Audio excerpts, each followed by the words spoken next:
most of us, our default assumption is exclusively physical, right? We picture a fight, a weapon, a war, or what philosopher Slavoj Žižek calls subjective violence, basically an overt, visible event that happens between people. But what if that is just the tip of a massive hidden iceberg? What if true violence goes far, far deeper? Okay, let's dive into this. To get the full picture, we look to peace scholar Johan Galtung's framework. He defined violence in 3 distinct forms: direct violence, structural violence, and cultural violence. This is going to serve as our roadmap for today. The very first act of violence in Scripture is chillingly simple. And while they were in the field, Cain rose up against his brother Abel and killed him. Genesis 4:8. Direct violence is visible, undeniable, and often shocking. Pharaoh's order to kill Hebrew infants is another stark example. Every son that is born you shall cast into the Nile. Exodus 1:22.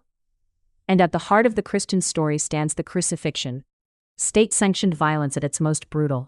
And they crucified him. Mark 15:24. Direct violence is the eruption of deeper forces. The Bible shows us the act, but also invites us to ask, what made this possible? Stopping the blow is necessary, but understanding its roots is the deeper work. Think about the part of an iceberg that breaks the water, the part that is completely visible to anyone looking. Direct violence is defined as the actual event that causes immediate harm. We're talking about war, assaults, or battery on a person. It's physical, it's observable, and honestly, it's usually where our understanding of violence completely stops. If we see someone get physically hurt, we recognize the violence instantly. But here's the thing.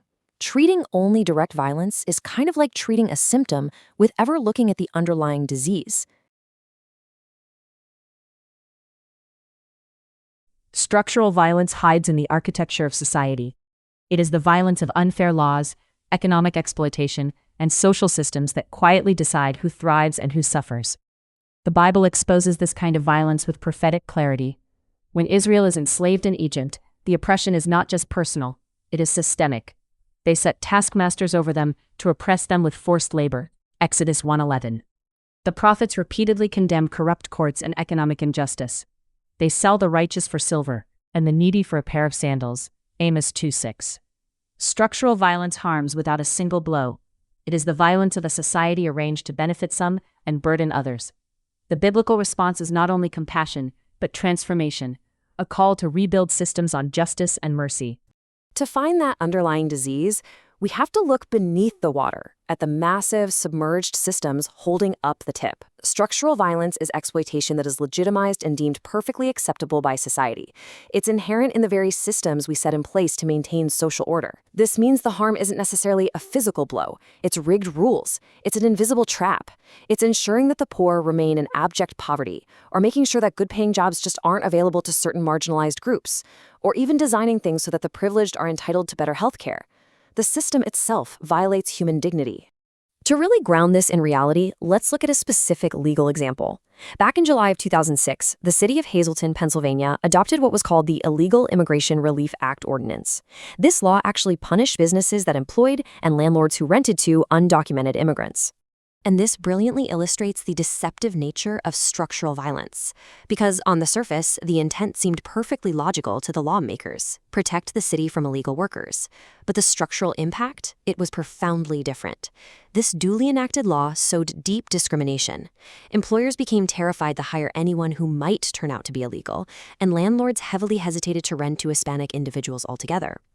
As a result, minority groups, whether they were legally present or not, were subjected to much harsher living and working conditions. The harm was systemic, it was legally enforced, and it was entirely structural. Cultural violence is the most subtle form. It consists of the beliefs, traditions, and narratives that make other forms of violence seem normal or even righteous. In Jesus' time, hostility towards Samaritans was culturally ingrained. His parable challenges that prejudice. But a Samaritan, as he journeyed, came to where he was, and when he saw him, he had compassion. Luke 10:33. Cultural violence also appears when religious systems exclude or burden people. Jesus confronts this directly. You tie up heavy burdens, hard to bear, and lay them on people's shoulders. Matthew 23:4. And patriarchal norms that diminish women's voices are woven into the cultural fabric of the ancient world. Yet Scripture also subverts them through figures like Deborah, Ruth, and Mary. Cultural violence is the soil in which direct and structural violence grow. To change culture is to change the stories we tell. And the Bible itself often rewrites those stories toward compassion, justice, and dignity.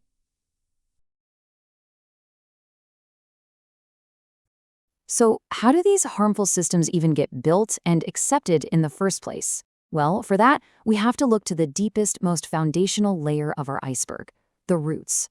Cultural violence refers to the cultural assumptions and beliefs that provide the groundwork for sustaining those oppressive structures.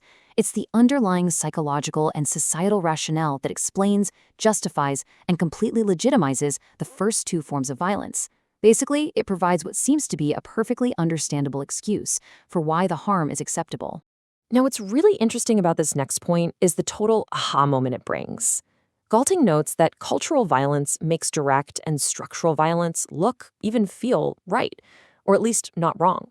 It is literally the narrative trick we tell ourselves, so we don't feel bad about the rigged systems or the direct harm being inflicted on others. We can actually see this play out perfectly in the Hazelton case study.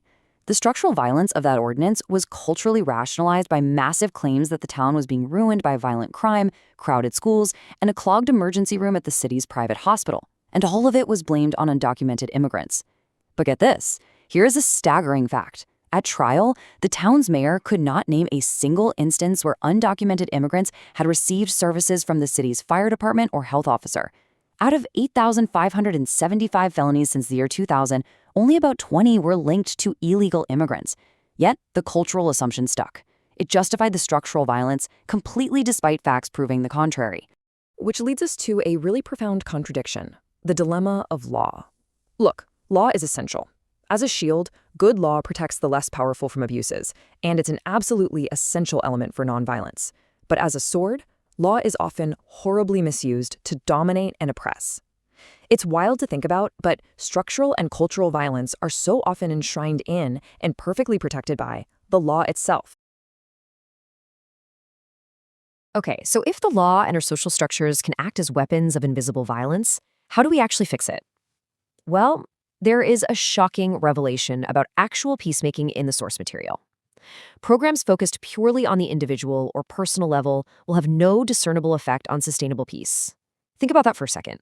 Just changing the minds of more people or even key people, without actually changing the structures and institutions they live in, is just not effective in the long run.